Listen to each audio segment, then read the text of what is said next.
ત્યારે મને એને કહ્યું કે તમે આવો અને સાથે હિરેનભાઈને પણ લેતા આવજો. એટલે હિરેનભાઈ મારી સાથે આવ્યા છે અને આજે અમારી વચ્ચે રસ્તામાં વાત થઈ હતી કે મારી પહેલા એ વાત કરશે, કેમ કે એને એ માટે થોડુંક મારે છટકવું હતું,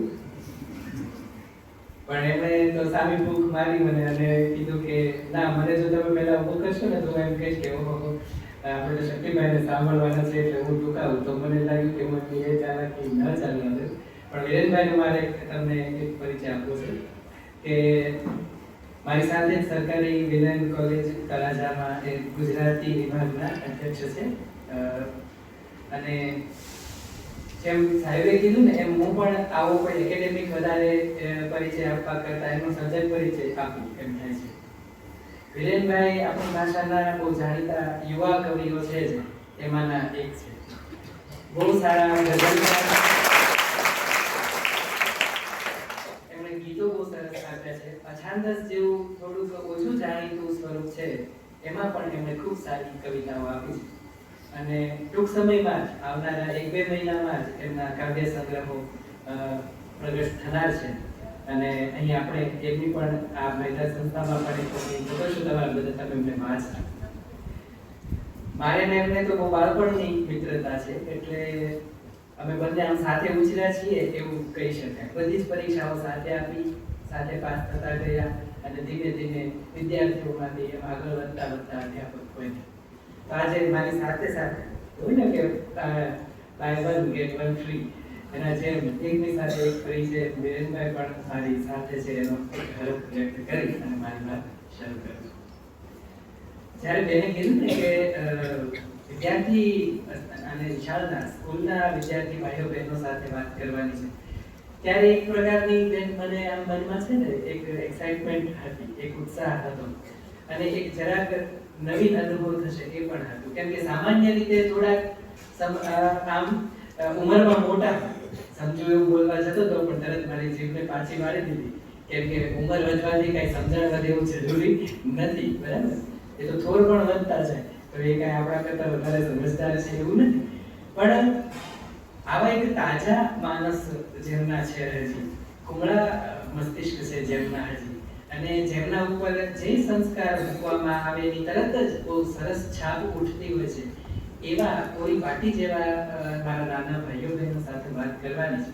તો મને એનો એક આનંદ હતો કે ચાલો એ રીતે એમને થોડાક અભિમુખ કરી અને પુસ્તક સાથે મૈત્રી આવું જ્યારે કેન્દ્રમાં હોય, પુસ્તક સાથે ભાઈબંધી, ત્યારે તો બહુ જ આનંદ થાય કે ચાલો હવે તો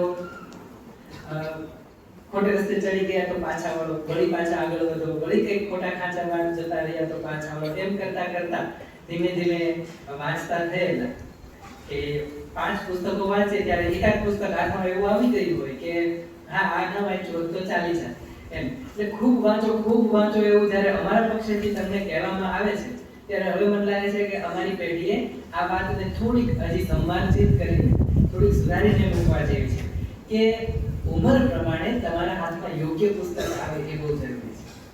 હવે ઉંમર પ્રમાણે કહું છું એટલે તમને બિગિનર્સ, એટલે કે હું થોડા અંગ્રેજી શબ્દો હેતુપૂર્વક પ્રયોજી રહ્યો છું મારી વાતમાં, કે તમે વાંચવાની જો શરૂઆત કરી રહ્યા હો તો તમને તરત અત્યારથી જ ખૂબ જ ભારેખમ, બરાબર, ખૂબ જેમાં દર્શન છે વિશ્વના એવું પુસ્તક આપી દઈએ અને તમને પહેલી જ વારમાં કંટાળો આવી જાય તો તમારો અનુભવ કદાચ એવો થાય કે અચ્છા પુસ્તકોમાં અને વાંચનના અનુભવો તો આવા કંટાળાજનક હોય છે, તો પછી તમે દિશા છોડી દો.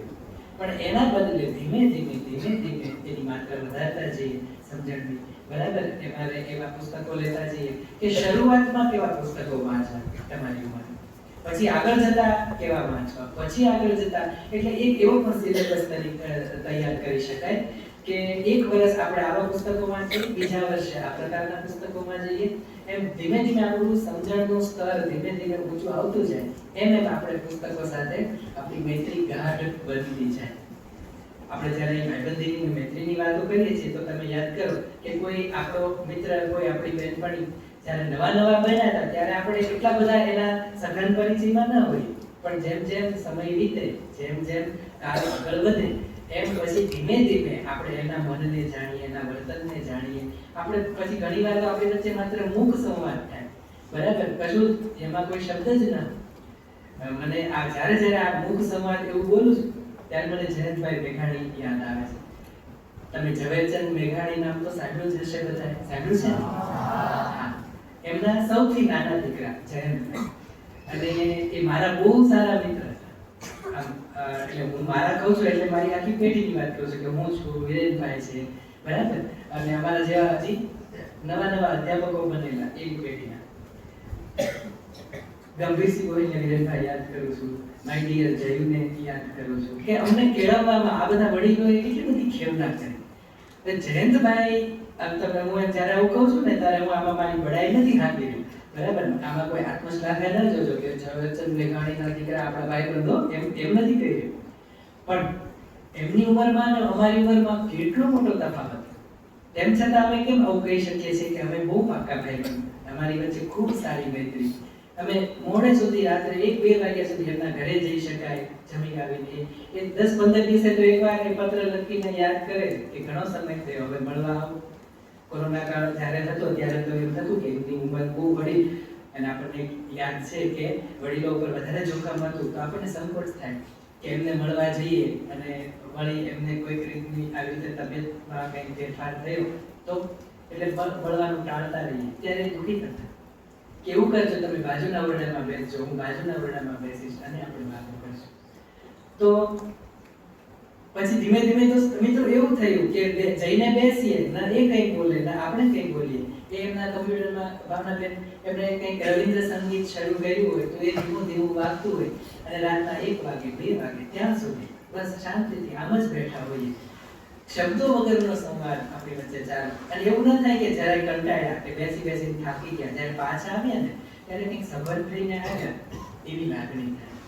તો પુસ્તકો સાથે પણ મને લાગે છે કે આપણે આવી એક મિત્રતા આગળ જતા ધીમે ધીમે કેળવાશે જો અત્યારથી એમની સાથે મિત્રતા શરૂ કરીશું.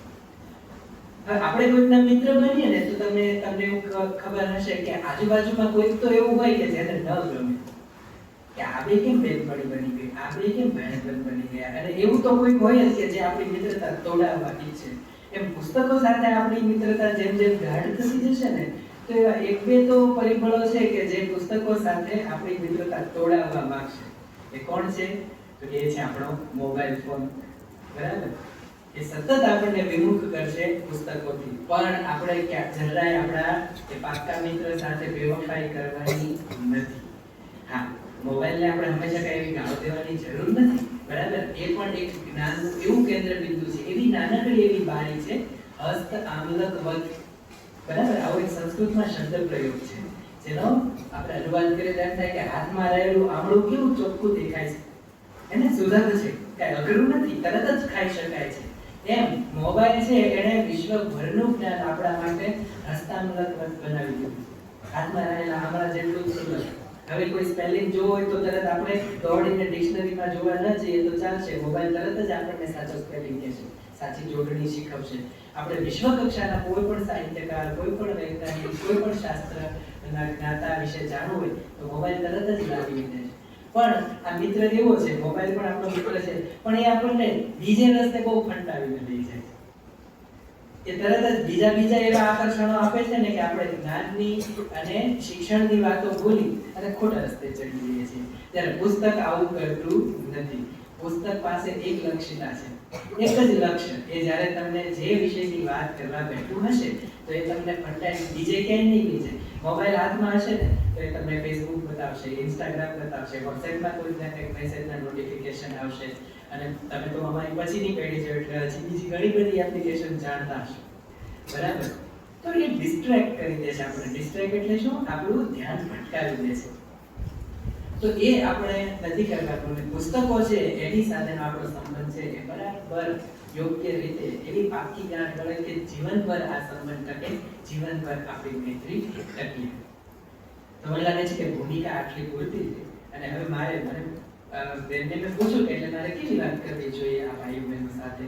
મેં કીધું કે તમે મેઘાણીની કોઈ વાર્તાને લઈને પણ વાત કરી શકો, અન્ય કોઈ સાહિત્યકારોની. ત્યારે હું વિરેનભાઈ રસ્તામાં વિચારતા હતા કે સાહિત્ય વિશે તો વાતો કરીએ પણ એ થોડીક ઊંચી હોય, હજી જ્યાં આપણને શરૂઆતમાં પહોંચતા વાર લાગે એવી હોય, તો તમારા વિદ્યાર્થીઓના વયને ધ્યાનમાં રાખીને, એમની ઉંમરને ધ્યાનમાં રાખી અને એની શું વાત કરી શકાય? તો બેનને બહુ સરસ એક વાત વિશે વાત લઈને આવ્યા છે, જે હવે પછી આપણે સાંભળશું. પણ મને મેઘાણી એવું જ્યારે બેન બોલ્યા ને, ત્યારે મને પછી મારી બધી જ વિચારધારા છે ને એ દિશામાં વળી ગઈ. અને મને થયું કે હું તમને સોરઠી બહાર વટી આવું, આ પુસ્તક પ્રત્યે થોડાક અભિમુખ કરું. મારી ઉંમરના અને મારાથી થોડાક વધારે સમજદાર મિત્રો તો એવું કહે છે કે હવે ઝવેરચંદ મેઘાણીનું આ બધું જે સાહિત્ય છે એ આજના સમયમાં કેટલું પ્રસ્તુત છે. હવે શું આ બધું યોગ્ય છે કે એક પેતરના કારણે આટલા લોકો મરી જાય, આ વટ વચન ને વેર અને એ બધી વાતો છે હવે આજના સમયમાં આટલી પ્રસ્તુત છે કે કેમ? કદાચ નહીં હોય, પણ તો શું હવે આ બધું જ સાહિત્ય નકામું છે? ના, બિલકુલ નહીં. અને કેવી રીતે નહીં એ વાત મારે તમને કહેવી છે. ભારવટિયા શબ્દ છે એ એક આખું સમજવા જેવું છે, જેમને સત્તાના કોઈ કેન્દ્ર સામે કોઈ નામની વાત નથી કરી રહી આપણે, પણ સત્તા તરફથી જ્યારે કશોક અન્યાય થાય, અને દેખીતો અન્યાય, વ્યક્તિગત નહીં, બરાબર, કે મારે તમારા તરફથી એટલા 10,000 રૂપિયા ઉછીના જોઈએ છે, તમે આપશો? સત્તા કહેશે કે ના, તો મને અન્યાય થયો છે તો હું બાકી. એવી વાત નહીં, એવા વ્યક્તિગત અસંતોષની વાત નથી. વ્યાપક રીતે કોઈ હિત જોખમમાં આવ્યું હોય તો ત્યારે તમે સત્તાની સામે જ્યારે પડો છો અને તમારા એક વ્યાપક હિત માટે લડો છો, તો એ માટે આ લોકો ભારવટે ચડતા. જોગીદાસ ખુમાણ એક આમાંનું એવું નામ છે, અને આપણી લોક સંસ્કૃતિએ તો એમને સંત ભારવટિયા કહે, કે જેમાં જેમના વ્યક્તિત્વમાં કોઈ પણ પ્રકારની એબ એટલે કે ખરાબ બાબત ન હતી. એ ક્યારેય પરસ્ત્રીનું મોઢું ન જોયું. આપણે ત્યાં તો પ્રાચીન સમયમાં હજી હશે કે સ્ત્રીઓ છે તે લાજનો ઘૂંઘટ કાઢતી, પણ જોગીદાસ ખુમાણ એટલા સાત્વિક ભાવથી ચાલતા કે જ્યારે સ્ત્રીઓ પાણી શેરડે હોય ને એ પસાર થતા હોય તો એ પોતાને જે માથે સાફો બાંધ્યો છે, ઉકાની બાંધી છે, એનો છેડો પોતે આડો રાખીને પસાર થઈ જતા. એમના જીવનમાં એક બે પ્રસંગો તો એવા આવેલા કે ભૂલમાં કોઈ પર સ્ત્રીનું મુખ જોવાઈ ગયેલું તો એનું પ્રાયશ્ચિત એણે આંખમાં લાલ મરચાની ભૂકી નાખી કરે કે હવેથી આંખ આવી ભૂલ બીજી વાર ન કરે. એટલે આજે જે હવેની પેઢી ઉપર જે આક્ષેપો છે ને જૂની પેઢીના, એ એવા છે કે ચરિત્રનું શું? ત્યારે આપણે હવે તમે બધા બેઠા છો ને, તમે ભારતનું ભવિષ્ય છો, તમે આપણા દેશનું ભવિષ્ય છો, તમે શિક્ષણનું ભવિષ્ય છો, તમે આવનારા બધા સત્તાના જુદા જુદા કેન્દ્રોનું ભવિષ્ય છો. ત્યારે સૌથી વધુ હું કિરણભાઈ ઇન્દુ કાકાને યાદ કરું છું. અમને ઇન્દ્ર વિજયસિંહ ગોહિલ સાહેબ ભણાવતા એમએમાં, અને એ એક વાત કરતા કે બધું હશે પણ એક વસ્તુ ઘટે છે ને, એ છે નેશનલ કેરેક્ટર. એક રાષ્ટ્ર ચરિત્ર છે, એ તમે કેવી રીતે નિર્માણ થાય? તો તમે ચાલ્યા જાવ છો રસ્તામાં અને કોઈ નળનું પાણી આમ નામ વહી રહ્યું છે, તો તમે ક્યાંય આ કોઈ ફોટો નથી પાડવાનો, આનો ક્યાંય અહેવાલ નથી મુકાવવાનો, આ ક્યાંય છાપામાં પણ નથી આવવાનું, કોઈ જોવાનું નથી, તેમ છતાં એ નળ તમે બંધ કરી દો છો, તો આ તમે તમારું રાષ્ટ્રીય, બરાબર, રાષ્ટ્ર પ્રત્યેની તમારી વફાદારી દર્શાવો. આ એક ચરિત્ર નિર્માણ આપણે કરવાની જરૂર છે. રસ્તામાં કાંટો પડ્યો છે, તમે એ સાઈડમાં મૂકી દો છો. રસ્તામાં કોઈને વાગે એમ પથ્થર પડ્યો છે, આવી રીતે આપણા પર્યાવરણને, આપણા દેશને, આપણા રાજ્યને, આપણા ગામને, આપણા પરિવારને, આપણને પોતાને, આ બધાના યોગક્ષેમની જ્યારે આપણે ચિંતા કરીએ છીએ, અને કોઈ પણ કેવી નિર્વ્યાજ, આનો આપણને કોઈ વ્યાજ એટલે કોઈ ફાયદો નથી મળવાનો, એવી રીતે આપણે આવું ચરિત્ર નિર્માણ કરીએ છીએ.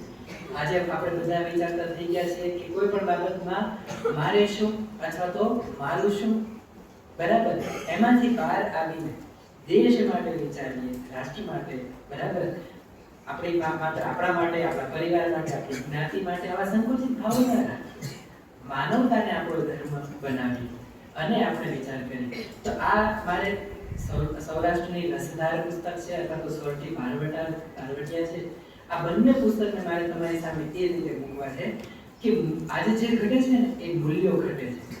આપણે આપણા જીવનમાં મૂલ્યોને ઉમેરીએ, અને એ મૂલ્યો કેવા છે જે હંમેશા પોતે થોડો ઘસારો સહન કરવો પડે, પોતે તકલીફ વેઠવી પડે, બરાબર, તો વેઠીને પણ આપણે આપણી સાથે રહેલા બીજાઓની ચિંતા કરીએ, એમના યોગ અને ક્ષેમ, એમની કુશળતાની ચિંતા કરીએ, એમના ભલા માટે થોડા કંઈક કરી છોડીએ, થોડા ઉજાગરા કરીએ, થોડુંક એમના માટે તકલીફ લેવી પડે તો એ પણ લઈએ, પણ આ માનવતાનો ધર્મ ક્યારેય ચૂકીએ નહીં. આ માનવતાનો ધર્મ છે એ હિન્દુ, મુસ્લિમ, ખ્રિસ્તી, શીખ આ બધા જ ધર્મો કરતા બહુ મોટો છે, ક્યાંય મોટો છે. અને આપણા બધા જે સાચા સંતો છે ને, સાચા શબ્દને અધોરેખિત કરવા માંગુ છું, અંડરલાઈન કરવા માંગુ છું. સાચા સંતો થઈ ગયા એમણે હંમેશા આ બધાથી સંપ્રદાયથી પર જઈને જ વાતો કરી. આપણા એક સંતે એવું કહ્યું કે ગંગાજીમાંથી જળની કાબડ ભરી અને દક્ષિણમાં છે કે ભગવાન શંકરના લિંગ પર અભિષેક કરવા જઈ રહ્યા હતા, બરાબર. રસ્તામાં એક ગધેડું સૂકા વેરાન પ્રદેશમાં તરસે ભરી રહ્યું હતું, તો એને બધું જ પાણી છે એ ગધેડાને પાઈ. ત્યારે સાથે રહેલા બીજા એમના સંન્યાસી મિત્રોએ કીધું કે આ તે કેવી મૂર્ખામી કરી, આ ખભા છોલાઈ ગયા ત્યારથી આપણે પાણીની કાવડ ઉચકી ચાલી રહ્યા હતા, લોહીના છાલા પડી ગયા છે, તેમ છતાં અને તે ચાલો ગાયને પાયું હોત તો કંઈ પુણ્ય મળે, પણ તે તો ગધેડાને પાણી પાઈ દીધું. ત્યારે એ સંતે કહ્યું કે હું જે મૂર્તિને ચડાવવા જઈ રહ્યો છું એ કદાચ તરસે પ્રાણ ન ત્યાગે, પણ આ એક જીવ મારી નજર સામે પીડાઈ રહ્યો હતો તો એને હું એ પીડામાંથી મુક્ત ન કરી શકું તો મારો ધર્મ લાજે. તો આવા તો આપણા આજુબાજુમાં કેટલા બધા એવા સંતો થઈ ગયા છે. હું આજે ધ્યાન કરું છું વિરેનભાઈ પરમભાવના સંત દેવીદાસ કે અમરમાં કરીને અમરભાઈ કરીને એક સાધ્વી થઈ ગયા કે જેમણે ક્યારેય કોઈ આધ્યાત્મિકતાની અથવા કોઈ સો કોલ દેવી દેવતાઓની વાત જ ન કરી. એમણે સેવાની વાત કરી, એમણે રૂગ્ણ રોગિષ્ઠ લોકોની સેવાની વાત કરી. તો તમે રંગ છે બારો એ મેઘાણીનું પુસ્તક જુઓ, તમને આવા સંતોની ચરિત્રો તમને એમાં વાંચવા મળશે કે જેમણે માનવતાને ખાતર, જેમને કોઈ વૈદ્યો, કોઈ હકીમો, કોઈ ડોક્ટર હાથ અડાડવા તૈયાર ન હોય એવા, અને કોઈ સ્વાર્થ વગર આની એમને કઈ વળતર નહોતું મળતું, આની ક્યાંય કોઈ નોંધ ન થઈ, આના ક્યાંય એમને કોઈ ફી નથી ચૂકવવામાં આવી. અમરભાઈએ તો એવું કરેલું કે એ આખો દિવસ ભિક્ષા માગે, રોટલાના બટકા માગે, વધેલા રોટલાના બટકા માગે, અને જેમને રક્તપિત્તનો ચેપી રોગ છે થયેલો છે એવા જેમને એ વખતે તો એવું થઈ ગયું હતું કે પરિવારમાં જેને આ રોગ થાય તો પરિવારના જનો જ દરિયાની ઊંચી પર્વત ધાર ઉપરથી નીચે દરિયામાં પધરાવી.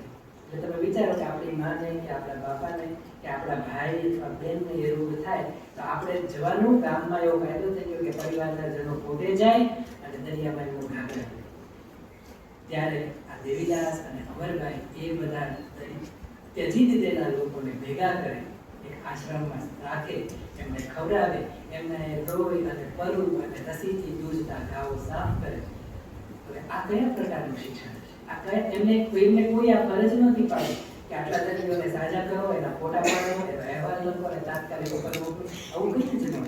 એમને આનો કોઈ પગાર નહોતો મળતો, તેમ છતાં એમણે આ કર્યું.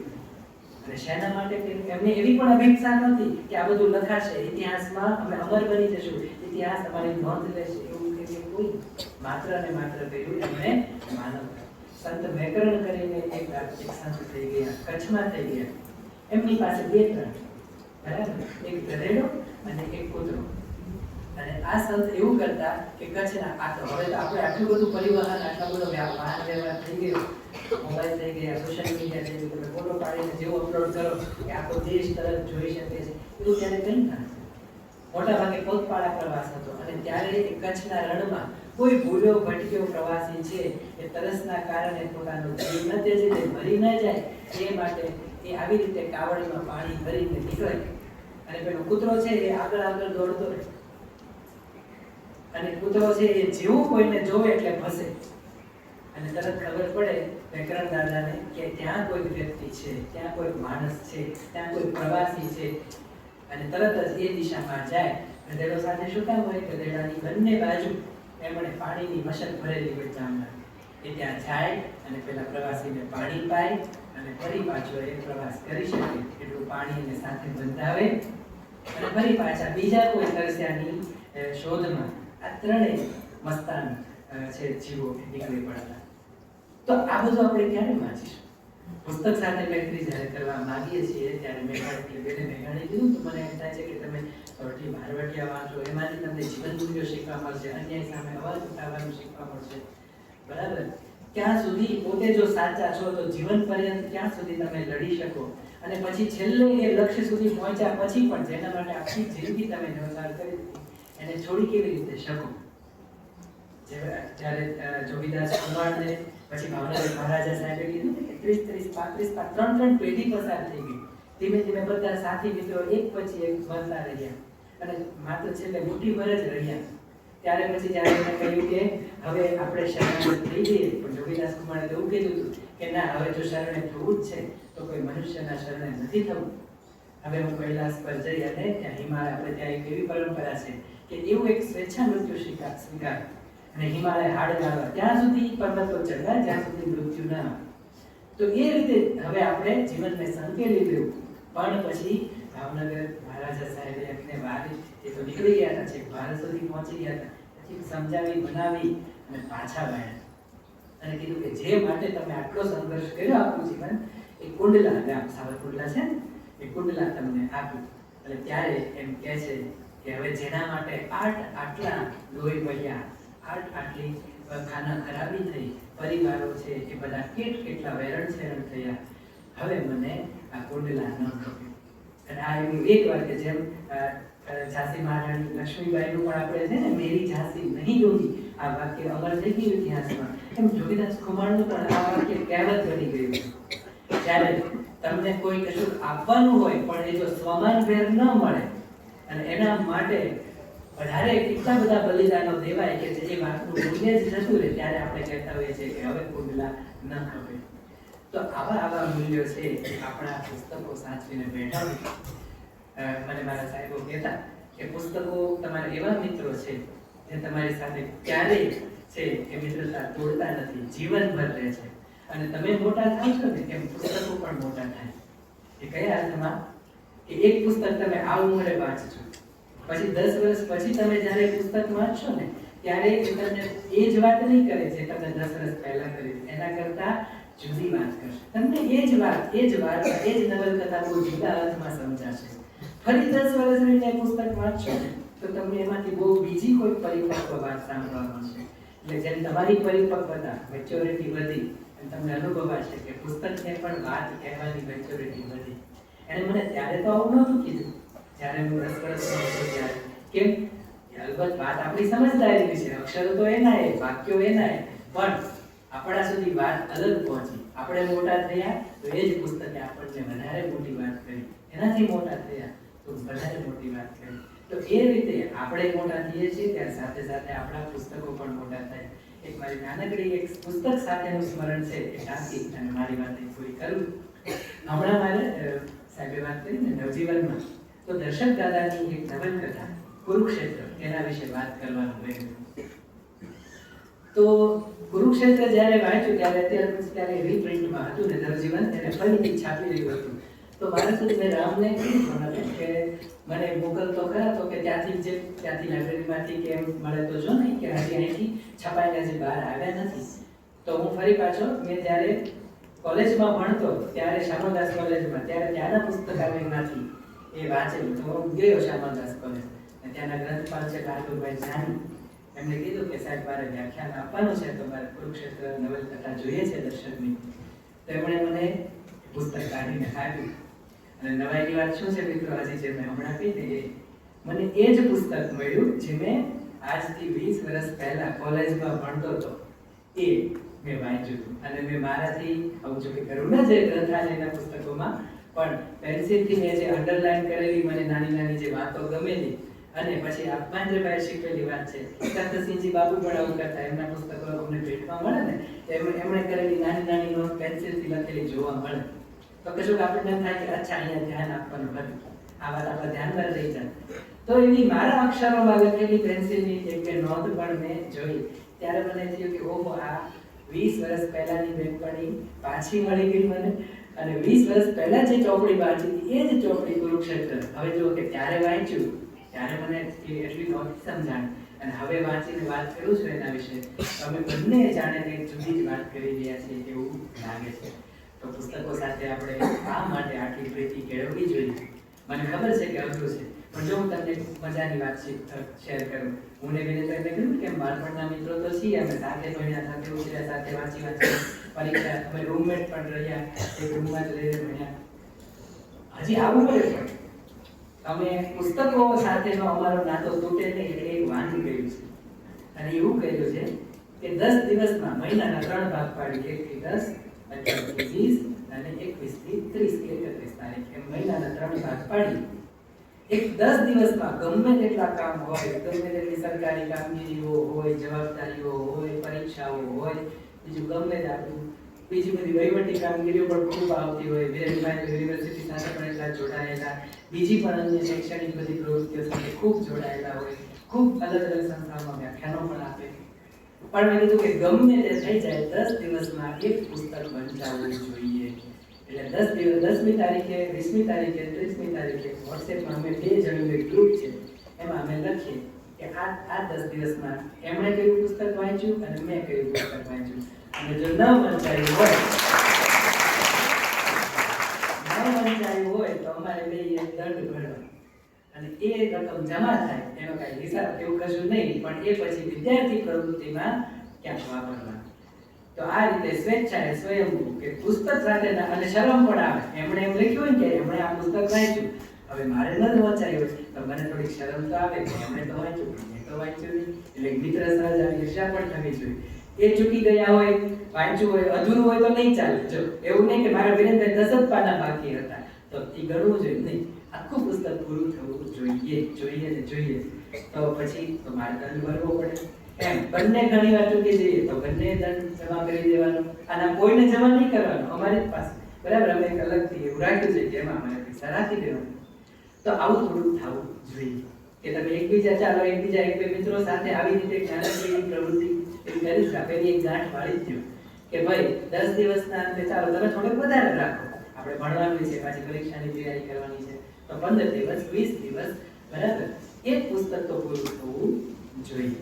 અને અમારા જેવાને પૂછો, અહીં તો આચાર્ય સાહેબ છે અને આ તો તત્વભૂમિ છે, અહીંયા તો પુસ્તકો વિશે વાત કરનારા તમને કેટલા બધા મળશે માર્ગદર્શિત કરનારા.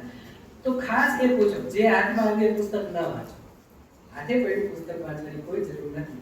અમે શું વાંચીએ એવું પૂછો તમારા સાહેબો, અને એ તમને જરૂર બહુ સારા એવા પુસ્તકો ચેન્જ હશે. તો એ પછી ધીમે ધીમે વાંચવાના શરૂ કરો. પણ આપણને એનો નાતો તૂટવો જોઈએ નહીં, બરાબર, અખંડ રહેવો જોઈએ. ધીમી ગતિએ વંચાય તોય વાંચો. એવું પણ જો આપણે રદ લેવું હોય તો લઈ શકીએ કે દિવસમાં ઓછામાં ઓછું 1 પાનું તો વાંચશું, આગળ પાછળ એમ કરી 1 પાન 1 પેજ, બરાબર, આગળ પાછળ ઓછામાં ઓછું 1 પાનું તો વાંચવું જોઈએ. ગાંધીજીએ તો ત્યાં સુધી કે એમનું પોતાનું જે ટોયલેટ હતું સંડાસ, એને વિચાર ભવન એવું નામ એને બારણા ઉપર લખેલું. અને આપણે જોયું કે માતા સરસ્વતી છે એ પુસ્તક નીચે આપણે એમના હાથમાં 4 હાથમાંથી એક હાથમાં પુસ્તક શોભે છે. પણ હું કહું છું કે વિદ્યા માટેની કોઈ બાંધન ન રાખો. અમને તો એવું કીધેલું કે તમે ત્યાં પણ નવરાશ છે ને તો ત્યાં પણ વાંચો.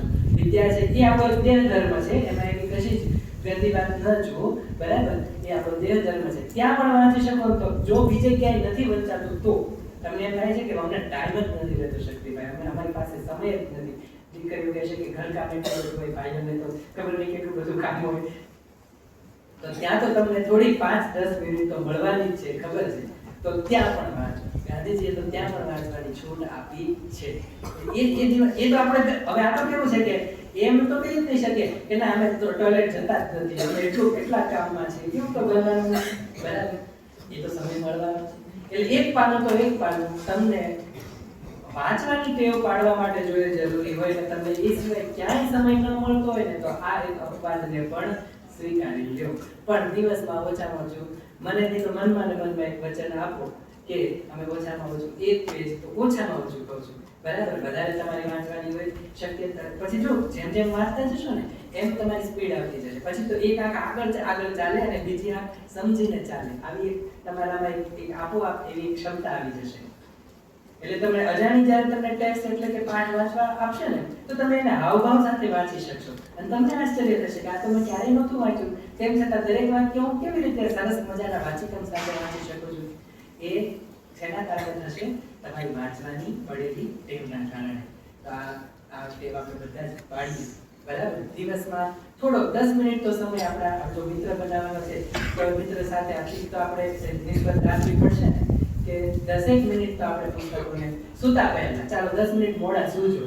જ્યારે પથારીમાં પડી જ જઈએ છીએ કે હવે સૂઈ જવું છે, સવારે ઉઠવાનું છે, ત્યારે એ 10 મિનિટ ઊંઘમાંથી કાઢી નાખો. ચાલો ટોયલેટમાં નથી વાંચવું તો કંઈ નહીં, સૂતા પહેલા સાથે પુસ્તકને લઈને સુવાની ટેવ રાખો. ઊંઘ આવે ને ત્યાં સુધી વાંચવાનું. પથારીમાં પડ્યા પછી તો એક પાનું તો ઓછામાં ઓછું મને લાગે છે વંચાઈ જશે. તમારા ગુરુજનોને તમારા વડીલોને પૂછો કે પુસ્તકો કયા વાંચવા, બરાબર? તો એ પણ કરો. અને હું ને વિરેનભાઈ 2-5 ચોપડીઓ તમારા માટે લાવ્યા પણ છીએ, તો એ પણ અમે મૂકતા જઈશું. તો મને લાગે છે કે આટલી વાત અહીં પૂરતી છે. વિરેનભાઈ બહુ સરસ મજાની ધૂમકેતુની એક વાર્તા વિશે વાત કરવાના છે, એમની વાતનો એનો ઉલ્લેખ આવવાનો છે, એટલે મને પણ એ લાલચ છે. તો હવે પછી અમે વિરેનભાઈને સાંભળવાના છે. મને લાગે છે કે હું થોડાક તમને અને પુસ્તકોને નજીક લાવી શક્યો છું એવું મને લાગે છે. તમને ખૂબ ખૂબ આભાર. ધન્યવાદ.